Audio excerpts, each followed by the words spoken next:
ఈ సృష్టిలో మనల్ని అతి ఎక్కువగా బాధపెట్టేది, అనుక్షణం బాధపెట్టేది ఏంటో చెప్పండి? నా వరకైతే నా అనుభవం ప్రకారం నాలో పేరుకుపోయిన నేను అనే అహంకారం, మీలో పేరుకుపోయిన నేను అనే అహంకారం, అది అత్యంత సూక్ష్మ స్థాయిలో ఉంటుంది. అది అసలు మన పర్సెప్షన్కు రాదు, మన కంటికి కనపడదు. ఎక్కడో సూక్ష్మ స్థాయిలో పేరుకుపోయిన అహంకారం అనే ఒక సూక్ష్మమైన ఒక సంక్లిష్టత, ఒక సంస్కారం, ఒక బలమైన బీజం. ఆ నేను అనేది నిజంగానే మనలో ప్రతి వ్యవస్థను, కోపాన్ని, బాధను, దుఃఖాన్ని, కామాన్ని, కోరికలను, ఆశలను అన్నింటినీ ఇన్ఫ్లుయెన్స్ చేస్తూ ఆ నేను అనేది నాకు నచ్చినట్టే జరగాలనేది మనల్ని ప్రభావితం అత్యంత సూక్ష్మ స్థాయిలో చేస్తుంటుంది. సో ఒక మనిషి అదే పనిగా అత్యంత భావావేశాలతో రిఫ్లెక్ట్ అవుతున్నాడు అంటే అతను నేను అనే భావనతో అతి ఎక్కువగా బాధపడుతున్నాడు. అట్లాంటి వారిలో గ్రీడీనెస్ ఎక్కువ ఉంటుంది. సో మనం కూడా ఒకప్పుడు ఆ కేటగిరీని ఏమనుకోద్దండి. సో కాబట్టి ఆ నేను అనేది మెల్లమెల్లగా తొలగిపోవాలి, ఆ నెగిటివిటీ తొలగిపోవాలి. ఆ తొలగిపోతూ మెల్లగా మనం దాని నుంచి బయటపడినప్పుడే మనం హ్యాపీనెస్తో ఉంటాము, సంతోషంతో ఉంటాము, అసూయ ద్వేషాల నుంచి బయటపడతాము, కామోద్రేకాల నుంచి బయటపడతాం.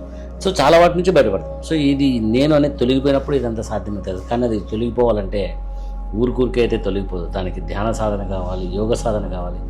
మనల్ని ఆ నేను అనే భావన నుంచి రక్షించగలిగిన ఒక గొప్ప గురువు కావాలి, ఆ సంస్కారం నుంచి రక్షించగల ఒక గురువు కావాలి. నాకైతే హార్ట్ఫుల్నెస్ మెడిటేషన్లో కూర్చున్నప్పుడు ఎంతో డీప్ కనెక్ట్ అయితే ఇంత అద్భుతంగా ఉంది అనుకుంటాను. బయటకు వచ్చేసరికి మళ్ళీ నేను అనే భావనతో దాన్ని కూడా డామినేట్ చేస్తుంటాను.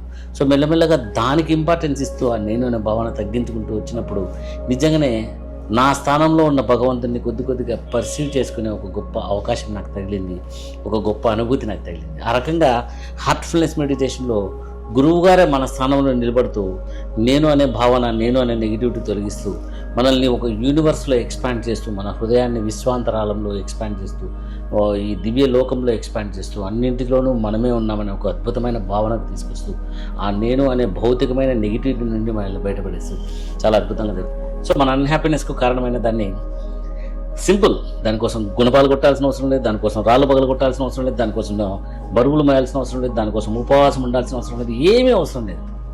హార్ట్ఫుల్నెస్ మెడిటేషన్లో రెగ్యులర్గా సాధన, cleaning, meditation, bed time prayer మరియు రెగ్యులర్గా సిట్టింగ్స్, గ్రూప్ మెడిటేషన్స్ అటెండ్ అవుతూ జస్ట్ ట్రై చేయండి. చాలా సింపుల్. కూర్చొని మెడిటేషన్ చేయడానికి కూడా మనము సందేహించేంత బలమైన సంక్లిష్టతల్లో నేను అనేది మనల్ని పెట్టింది. కాబట్టి దాన్ని డామినేట్ చేస్తూ ఒక 100 days మీరు ట్రై చేసి చూడండి. డెఫినెట్గా మన లోపల ఉన్నది తొలగిపోతూ చాలా హ్యాపీగా ఫీల్ అవుతారు. Good luck.